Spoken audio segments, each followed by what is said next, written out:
If you know iDesign, then you know that we believe in the value of working closely with an instructional designer in order to create engaging and enriching student experiences. We believe that faculty, when supported in this manner, actually create courses that are much more robust and engaging for their students. What we'd like to share with you today is 7 tips for engaging students in online courses, and it is my pleasure to share this with you.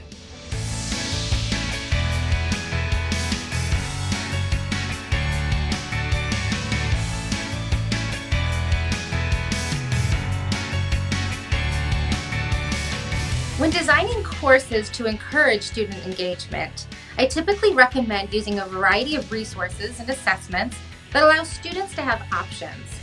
When a concept is being introduced, for example, provide the content in multiple formats, such as an article, a website, and a video.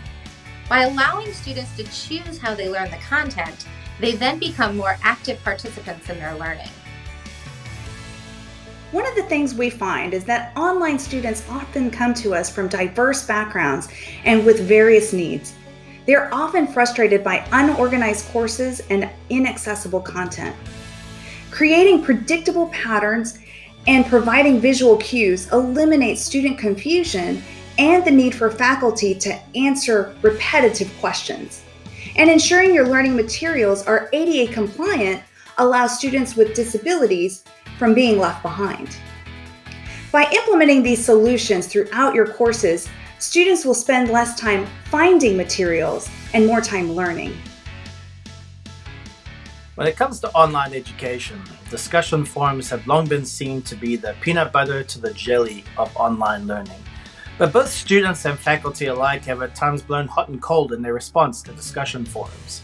And we would suggest that instead of seeing them simply as a place where students would post an answer to an easy question, that they become a place where students can engage meaningfully in content.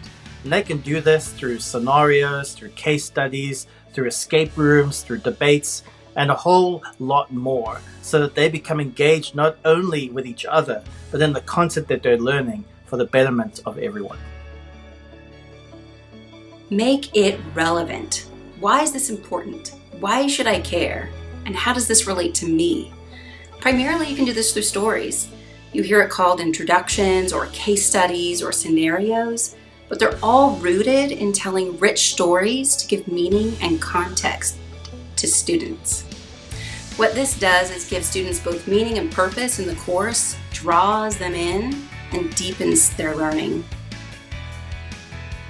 Feedback is an important part of the learning process, so it makes sense to consider it during course design. If you give students opportunities to revise their assessment and incorporate it into their work, that will make your feedback more meaningful and ensure it's not overlooked. It's also a smart way to scaffold student learning so they can build a strong trajectory through the course. When it comes to student engagement, the best strategy is to practice what you preach.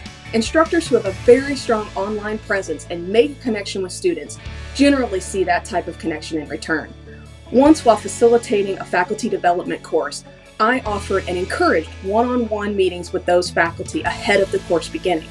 Those who took me up on the offer generally said in the end they enjoyed the course much more. Start by developing a culture of collaboration and trust. Greet each student upon entering your virtual class. Include a low-risk, fun icebreaker activity in the first week, and provide space for every voice to be heard in multiple ways. This includes video, audio, and typed communications. Gain the attention of your learners. You can do this by assessing prior knowledge with a short survey or a classroom assessment technique. Engage with polls and quizzes and problem solving and discussion exercises with the whole class and in breakout rooms. This does mean that you will have to be intentional about the design of the activities. Most vitally, be human, be yourself, be approachable.